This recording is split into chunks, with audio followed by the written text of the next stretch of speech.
The Nether, the final frontier. Oh wait, that's the end. The Nether, the second frontier. Land of lava, rocks that burn indefinitely, sunburnt skeletons, mushrooms, and creepy ghosts, and the only place where space-time bends, contorts, and makes no sense. Literal hell. And it's the subject of today's science, because there's one tiny aspect of the Nether that elevates it from merely a place to farm wither skulls and liquid hot magma to a place of serious interest that secretly dooms the entire rest of the Minecraft world, and that is this, the Nether Portal. Confused? Stick around and let me elucidate the problem using the powers of math and 3 theoretical physicists, Bubbles, Blossom, and Butt, Lorenz, Schwarzschild, and Einstein. Okay, so why am I fixated on the Nether? Because my brain is broken and I'm not a normal person, but no matter how much Zoloft I take, my brain never stops behaving this way. Then why don't you stop taking Zoloft, Austin? Because then I'd be depressed and doing the same crap. I have resigned to accept the fact that my brain is never going to just enjoy video games normally ever again. But the key to why I'm obsessed with the Nether, like I said before, is the Nether Portals, the obsidian doorways from the main Minecraft world that allow you to get to the Nether and back again, because these things have dramatically terrifying implications, and I promise you, it's not in the way that you're thinking. Whichever way you're thinking, it's wrong. It's not a bomb. It's not going to kill you directly, but what it does, what it means, and how it operates gives us a massive insight into the cosmology of Minecraft, and the cosmology is freaking terrifying. And in order to understand why, you're gonna first have to know exactly how Nether portals work. Nether portals are made from either obsidian you've mined, or they can be cast from lava directly. They frame a 2-block by 3-block window, and if you're a loser, you can omit the corners, but I hate the way that looks, so I always take the time to harvest enough obsidian to make the full rectangle. Then all you need to do is light a fire, and bam! Doorway to another time and place opens up before your very eyes. Pretty standard stuff. The cool part comes from the Nether's ability to act as a nexus of fast travel, because it turns out that every single block you travel in the Nether translates into 8 blocks traveled in the Minecraft overworld. Meaning, if you travel a mere 100 blocks in the Nether and build a new portal, it'll spawn 800 blocks further in the same direction, allowing you to travel vast distances in 1/8 the time it would ordinarily take you. And it's this fact alone that utterly and completely dooms the Minecraft world, because the only way to make 8 meters in one place equal 1 meter somewhere else, the only way to make that happen is to stretch space-time, which requires one thing: energy. And trust me, it takes a lot of energy.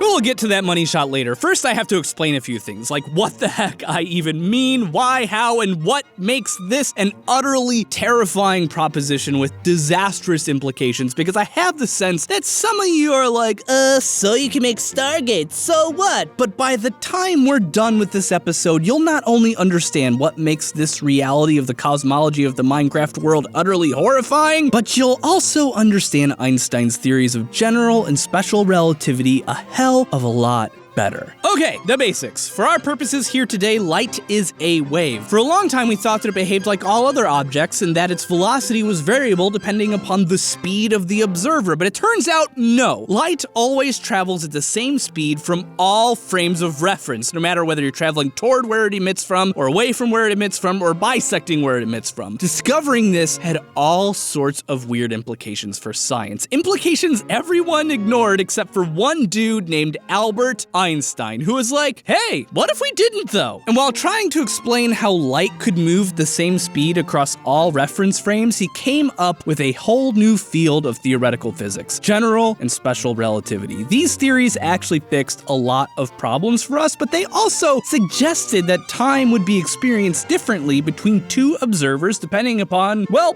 basically two things, speed and gravity, or more specifically, speed and mass. Gravity just so happens to be an interesting unforeseen consequence of something that has a lot of mass bending space-time around itself. Einstein proved that time is flexible, but that it also is directly linked to space and the curve thereof. Curve space, and you also stretch time, and vice versa. And all of this applies to Minecraft because we're going to use two different, albeit similar, formulas to calculate the space-time curvature of the Nether that would cause it to be running 8 seconds faster than the Minecraft world. And finally, to prove that each and every single Minecraft world you create is utterly and completely doomed.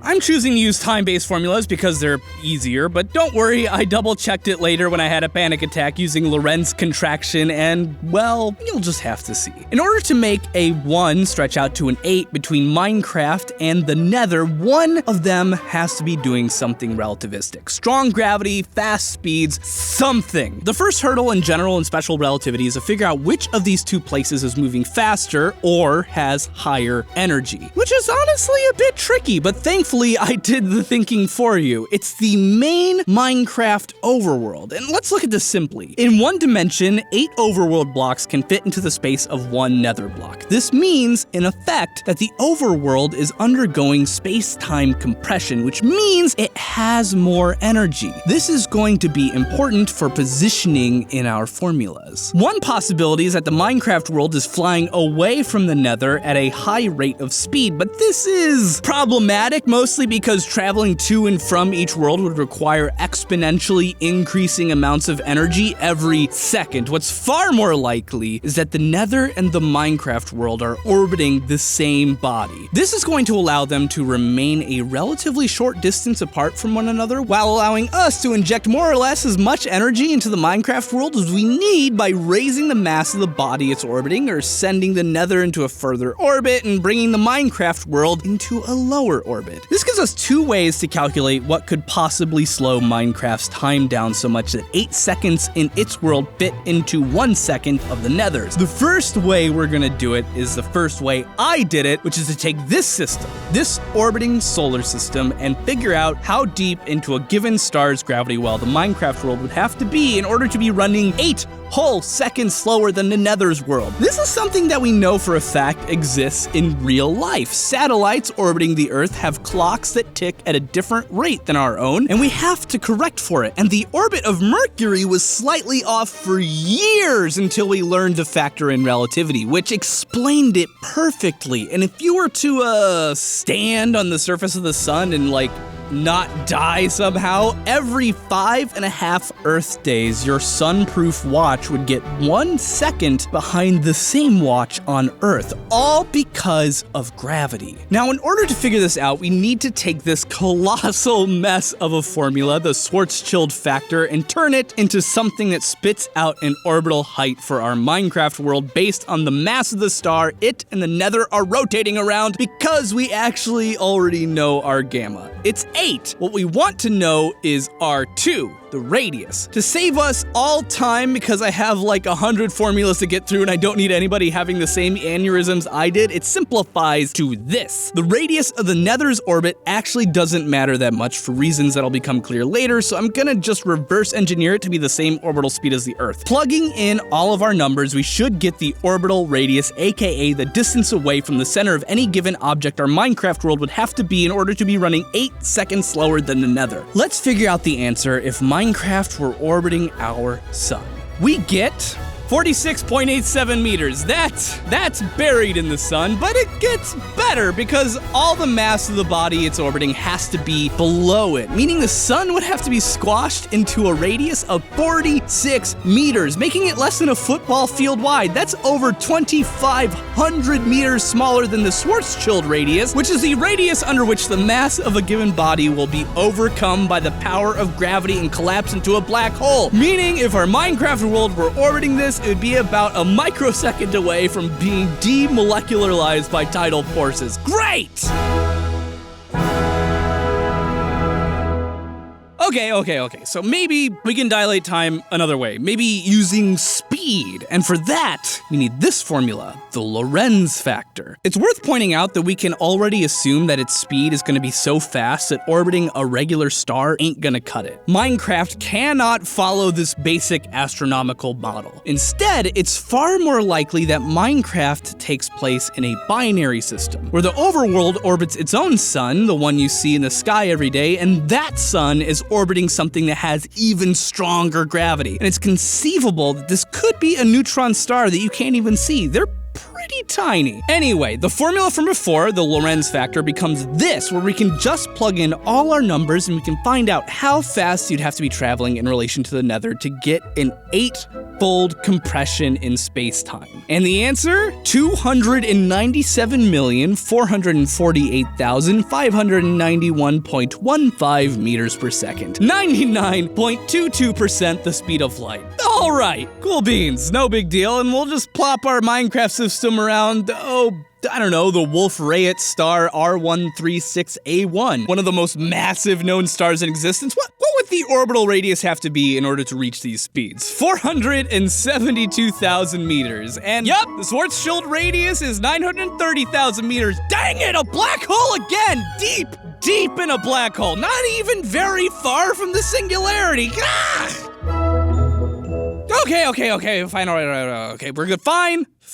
So Minecraft is orbiting a star that's falling toward a black hole at a high fraction of the speed of light, and the Nether is out here somewhere. Okay, all right, let's just accept this as a given, that in order for space-time to compress this much, you have to be past the point of no return. And in a massive enough black hole, you wouldn't necessarily die right away, since the curve of space-time before the singularity would be pretty gradual. It would just be steep enough that light can't escape, and I can work with this. But herein becomes the crux of the problem. How is the Nether Portal even getting there? It could be a wormhole. Bending space-time is a perfectly legitimate way to move to and past the Schwarzschild radius if you could actually manage to pull it off. The issue is the total amount of energy this would take. Remember, in order for each second in the Nether to be worth 1 second in the regular overworld, the overworld has to be traveling at 99.22% the speed of light, which means you, in effect, would have to reach that speed.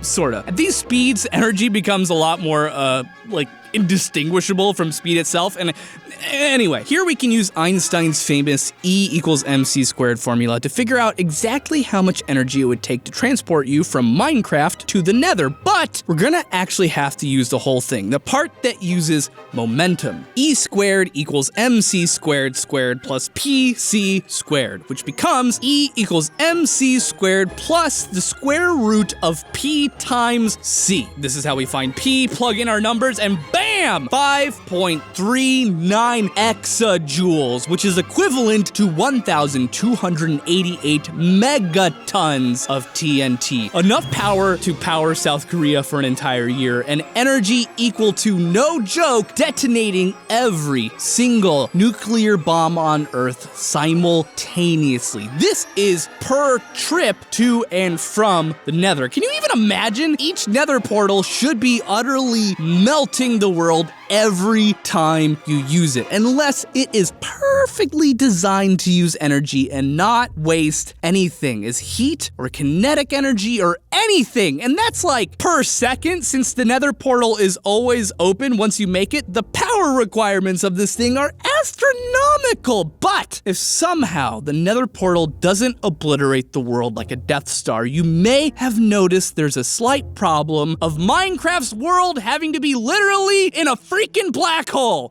What the heck do we even do about this? It can't orbit the singularity. Once you're past the Schwarzschild radius, there's no more orbiting to be done. Right at the radius, the orbital speed is the speed of light. So while the Minecraft world would delay its impact slightly by moving sideways at a fraction of c, it's going to eventually hit the singularity. If we say that Minecraft's overworld and sun are within the universe's largest known black hole, TON 618, which clocks in at 66 billion times the mass of our own sun, at these speeds, the clock is ticking. On the Minecraft world, given this speed at this height, you've got like tops 92 Earth hours, or maybe about 4 days until you're ripped apart by violent gravitational tidal forces. And before you've even reached that point, the gravity from the black hole will start bending the life-giving light given by the sun away from the planet, eventually making the planet go dark. Don't worry about freezing to death though, because minutes later, the last thing you'll see before you die is the Earth lighting on fire due to the overwhelming tidal forces from the approaching singularity as it crumbles around your corpse as it gets stretched into thin, particle-wide ribbons. The end is nigh! And what's worse, every time you're in the Nether, that death clock is ticking 8 freaking seconds faster, effectively quartering a quarter of the amount of time your world has left. Paradoxically, this makes the Nether one of the safest places in the game, and a wonderful place to escape to before the world collapses in on itself. Better start hoarding now. And if you're anything like me playing Minecraft, those 92 hours of game time will happen before you even realize it. Anyway, here's a lens contraction spitting out the exact same numbers as time dilation, a happy accident that proves that A, space and time are linked and that everything I said is correct. B, probably should have just used Lorenz contraction to begin with. And C, always double, triple check your work when dealing with relativity. Oh, and always have a go bag ready near your Nether portal for when the world around you eventually collapses in on itself. You'll know it's time when the sun doesn't rise in the morning. Sincerely, Austin.